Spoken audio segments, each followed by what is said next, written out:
Hello, everybody. Thank you all for coming out to the Goddess Queen House show tonight. We are here and we are talking about the topic at hand. The LGBTQ plus versus Beyonce causing conversation. New tour dates, T.S. Madison, and then we have Aretha Franklin. Now, some people are saying that, this was a hoax or whatever the case may be. In my opinion, nothing was funny about it. You know what I mean? And so when we talk about the fake outrage, it's really out there, guys. The fake outrage.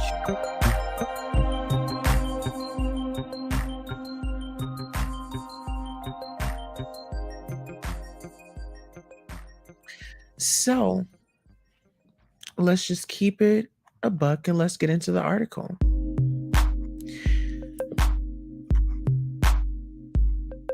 Aretha Franklin's song, A Natural Woman, blasted by fake transgender activists.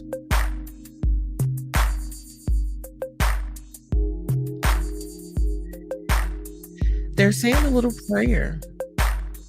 Well, actually, hold on. A now debunked activist group in Norway called for Aretha Franklin's hit 1968 song, You Make Me Feel Like a Natural Woman, to be removed from both Apple Music and Spotify after they deem its lyrics offensive. The Trans Cultural Mindfulness Alliance took to Twitter last week to condemn the ballot, citing that it has ignited harm against transgender women. Aretha Franklin's 1968 song, Natural Woman, perpetuates multiple harmful anti-trans stereotypes. The organization tweeted, "There's no such thing as a natural woman." The message continued, the song has helped inspire acts of harm against transgender women. TCMA is requesting it is removed from Spotify and Apple Music. However, after initial denials, the group has since claimed that their original post was indeed satirical.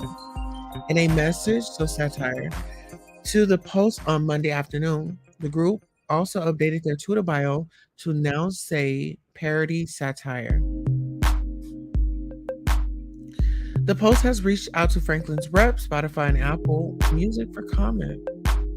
According to the organization's original bio on social media platform, they aim to promote cultural changes to ensure the inclusivity of trans individuals. The account's moderator also declared in a new deleted tweet that they were not, in fact, a parody account, but rather that they were trying to make culture more fair for transgender individuals. Another declaration that they were most certainly not a parody account was still live as of Tuesday night. Before the so-called satirists came clean, many Twitter users were outraged by the opinion about the Queen of Soul's work and questioned the legitimacy of the claims. So someone heard the song and attacked trans people. One person wrote, What are things that never happened for $200? Another wrote, oh my OMG, get a life. Stop trying to cancel everything. How sad and pathetic one life must be if this is a priority to you. This is a great song. You go, girl, with Franklin. Someone else typed, that's a great song. Okay. And it is what it is. Well, Beyonce is getting some backlash because she went over to Dubai and made a whopping double-digit amount of money. Millions. Mhm. Oh, yeah.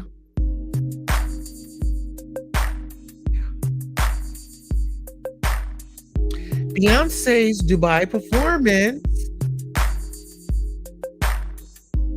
isn't just an affront to LGBTQ fans, but workers' rights in the UAE.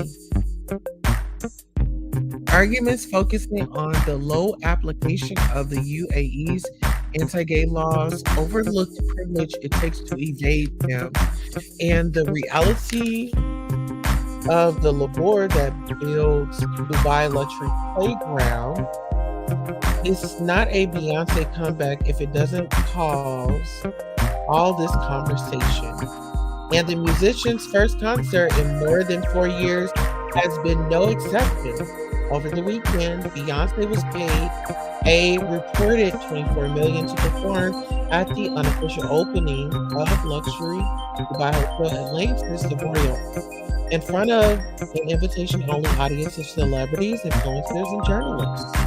This choice of location for Beyonce's return to live performance, her first since the release of last year's widely acclaimed Renaissance, although none of the album tracks were on the set list, has proved divisive. Fans may well feel disappointed to see Beyonce prioritize a private performance in Dubai for largely wealthy attenders, including Ronan Keating and Michelle Keegan, of all people. Given that she's yet to release videos for the album, let alone announce the long-anticipated Renaissance tour, for which ticket prices are expected to be eye-watering. But the majority of online criticism has been driven by UAE's law criminalizing homosexuality and gender reassignment. To some, Beyonce's performance in the UAE undermines the explicit purpose of Renaissance, which she has dedicated to Black queer culture. As expected, the performance has led to a heated online tug-of-war between righteous criticism and furious defense from devoted stands. Some defenders of Beyonce have noted that UAE is not the only nation with anti-LGBTQ plus legislation,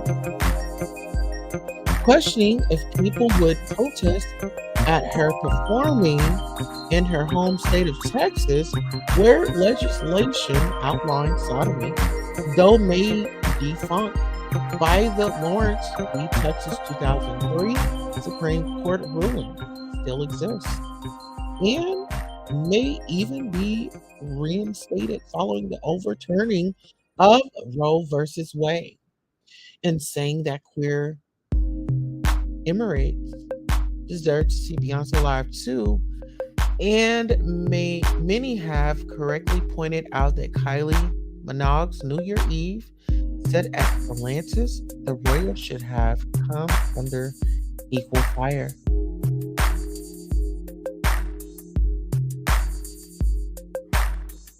All right. Although the anticipation for Beyonce's live return, plus her wider international appeal, heightened the response to her performance. Meanwhile, Spice Girl Melanie C canceled a New Year's Eve performance in Poland after being made aware of issues that do not align with the communities I support. Widely inferred to be the state of LGBTQ plus rights in the country. Representatives for Beyonce have not responded to requests for comment on her decision to perform in the country.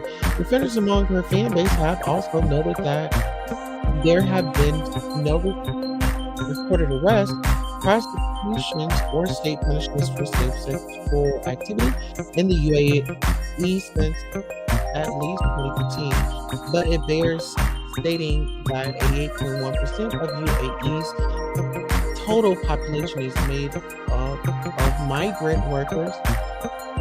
What this means in practice, as research by the London School of Economics has shown, is that both gay immigrants through citizenship and wealthy migrant workers through class have been privileged enough to effectively navigate UAE's underground gay social scene while evading Emirati authorities.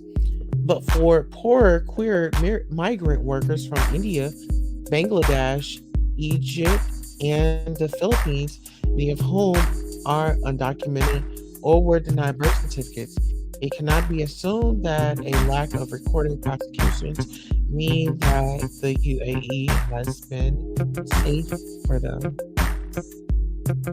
The issue of migrant labor adds an additional dimension to conversations on the ethics of concerts. It's as much about where Beyonce performs as who she's performed for and who she's accepted money from, namely business magnates whose activities are inextricably linked with the state and aggravate the worst excuses of inequality and exploitation. The UAE has laws and initiatives to protect migrant workers, and yet allegations are rife.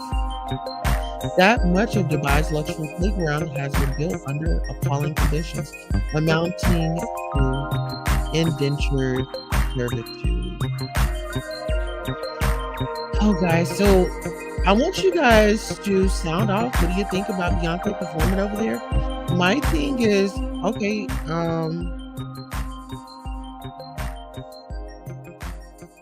give me 1 second. Can we get a Cash App, Cully? Can we have a Cash App? Because you have a potty mouth. I would like a Cash App. I would love a Cash App. Let me put my Cash App up. Okay. I'll put that right there. Okay. Donate to the channel. We are an independent channel.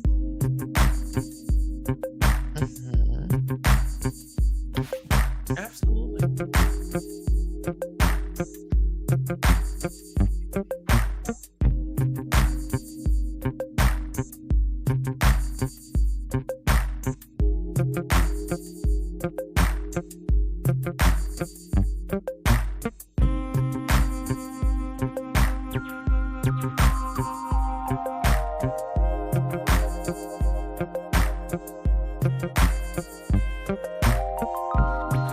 Right, so guys, I want to thank you all for coming out and visiting with me.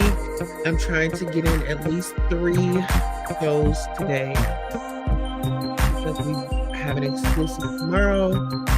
Once everything goes through, this concludes our show. Thank you.